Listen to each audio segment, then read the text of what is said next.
السلام عليكم. شكون فينا ما يبغيش هاد الوصفه؟ شكون فينا ما يعشقش هاد الوصفه؟ تاع بصح وكي تبحال لك ما تلقيش ديري، تبغي تقلشيهم وديري لهم حاجه شابه خفيفه، عليك وعلى هاد الوصفه، عليك وعلى هاد الغسات واللي هي لي لازاني. جبتها لكم بطريقه سهله بلا ما تطيبوها، بلا ما تقعدوا تطيبوها في الماء ومنه.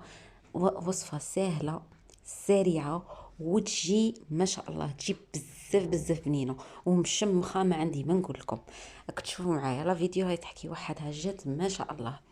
نروحوا نشوفوا مقادير تاع الوصفه. هنا في مقله قطعت حبه تاع بصل، زدت عليها ربيت عليها ولا سكرفجت عليها حبه تاع كروطه تاع جزر مع شويه تاع الزيت، خليتهم حتى بداو يدبالوا. ضفت عليهم كونتيتي تاع صدر دجاج مرحي. كان عندي صدر دجاج رحيته وضفته ليهم. تقدري ديرها بفيونداشي ولا بالبولي هاشي كيما درت انا. نخلوه يتقلى شويه. ضفت عليها ربيت عليها الحبه تاع الثوم. عاود زدت عليها شويه ملح شويه فلفل فلفل اسود، فوالا فلفل كحل. ونخلطوها نخلوها تتقلى على نار متوسطه، فوالا. هنايا ضفت لها شويه تاع توابل الشاورما وشويه تاع سكنجبير.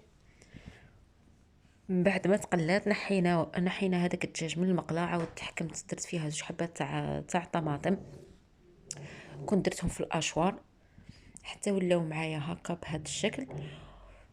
طحنتهم وعاود حطيتهم مع شويه تاع زيت الزيتون وورقه تاع الرند ولا ورق الغار. ضفت عليها لي زاب دو بروفونس، شويه تاع دي زاب دو بروفونس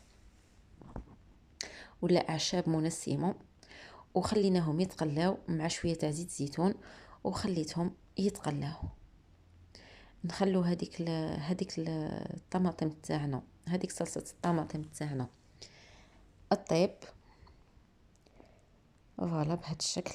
هنايا كي طابت ضفت عليها مغرفه تاع الطماطم المصبره بهذه الطريقه ونخلطو بهذا الشكل. وهنايا كنت حكمت شويه تاع طماطم مصبره، ضفت لها شويه تاع الماء، خففتها بشويه تاع الماء وخلطتها وضفتها لهذيك الصلصه تاعنا. وضفت عليها شويه تاني تاع الملح، شويه تاع العكري تاع فلفل احمر ولا بابريكا باش تزيد تنسم لنا. وهنايا ضفت نص مكعب تاع سكر باش ما تقعدش هذيك الحموضه تاع الطماطم وتجيكم حلوه. وهذه هي الصلصه تاعنا راهي واجده. ضفت عليها هذيك الكونتيتي تاع هذيك الكميه تاع اللحم المفروم اللي كنا قليناها في البديه، نضيفوها لهذيك الصلصه تاع الطماطم ونخلطو جيدا بهذا الشكل، فوالا. هنا ضفت عليها شويه تاع البابريكا، لها شويه تاع البابريكا باش تمثل لنا هذيك الحموريه تاع الصلصه. وراهي واجده الصلصه تاعنا. نطفيو عليها نخلوها تبرد. هنايا رحت درت البيشاميل بالطريقه المعتاده، كل واحد كيفاش يخدم البيشاميل تاعها راهي باينه. ديري شويه فرينه مع شويه دهان تخليه يذوب، بعد تزيدي له شويه فرينه تخلطوه تزيدوا الحليب تخفوا تخلطوا حتى تغال معانا. ماكش اللي ما عرفش يدير البيشاميل. دونك هنايا في المول اللي راح نديره في الفرن حطيت فيه شويه تاع البيشاميل. وهنايا حكمت هذوك لي لازان تاعنا شمختهم في الماء سخون وبديت نحط فيهم. غير تشمخوهم كيما هكا قيس دقيقه، تشمخوهم هكا بهذه الطريقه ونحطوهم. وهنايا استعملت لي لازان تاع لي لازان عفوا كومبلي المصنوعه بالقمح الكامل، فوالا. ونغطيو كامل هذاك الوجه تاع البلا اللي راح نديروها في الفور. كنت درت لها لتحت كيما تشوفوا معايا في الفيديو، درت لها شويه تاع البيشاميل. غطيت كامل الوجه. دركا راح نزيدو الصلصه تاع الطماطم تاعنا مع اللحم. نغطيو هذاك الوجه كامل بهذه الطريقه، فوالا بهذا الشكل نغطيو كامل الوجه بهذه الطريقه. نعاودو نزيد نضيفو شويه تاع البيشاميل، نغطيو الوجه. البيشاميل ما تقلوهاش، خلوها شويه خفيفه. مع الصلصه تاعنا تاني تخلوها شويه خفيفه باش طيب لكم هذيك لي لازاني تاعنا، باش يطيبوا هذوك لي باط نتاعنا. ما تنشفوهاش، خلوها شويه فيها هكا شويه خفيفه باش تطيب لنا هذاك باش يطيب معنا هذوك لي باط تاعنا.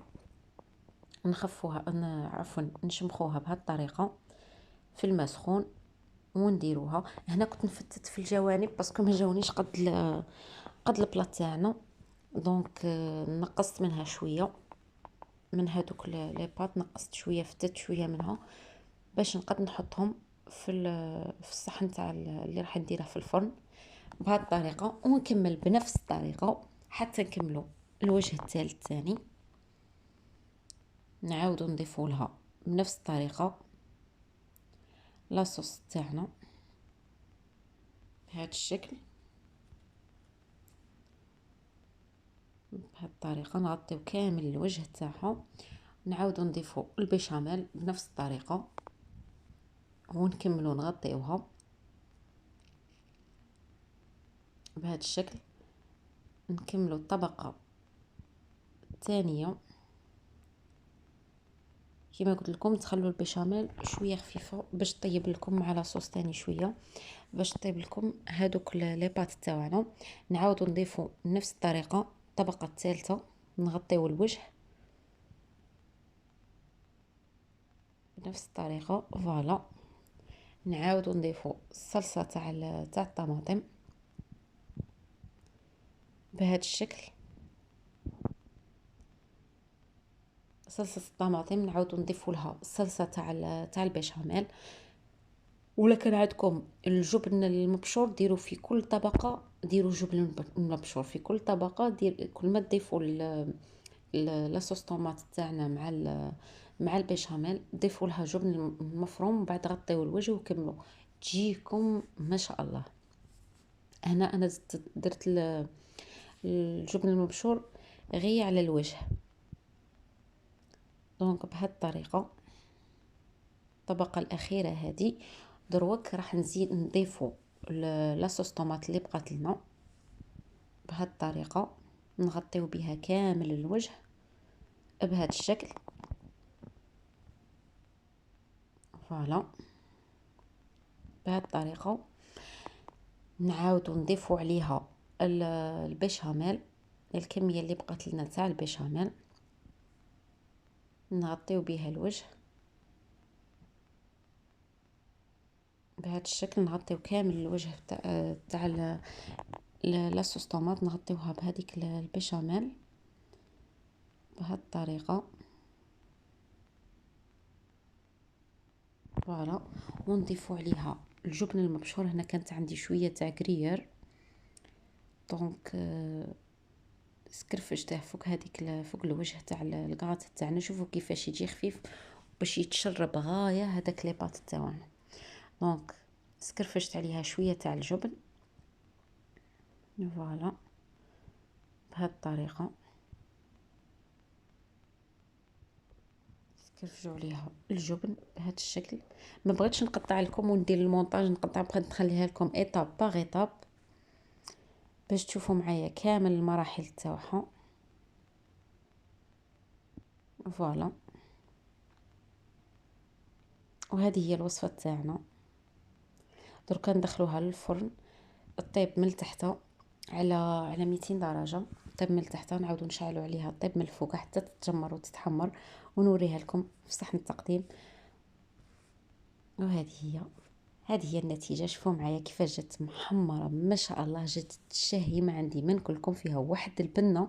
سيوها بهذه الطريقه مع راه جاي رمضان، تقدروا ديروها في رمضان، وصفه خفيفه سهله وتجي ولا اروع، تجي ما شاء الله. دونك راح نقسم معكم حبه تشوفوها كيفاش جات. ودركا مبقى لي نقول لكم تهلاو لي في رواحتيكم. على بروشين، شوفوا معايا جات مورقه ما شاء الله. ما تنسوش ديروا لي ابوني باش تشجعوني نكمل وتدعموني. ما تنسونيش بالدعم تاعكم باش نواصل. تهلاو لي فرحتكم، على بخوش ان شاء الله. باي.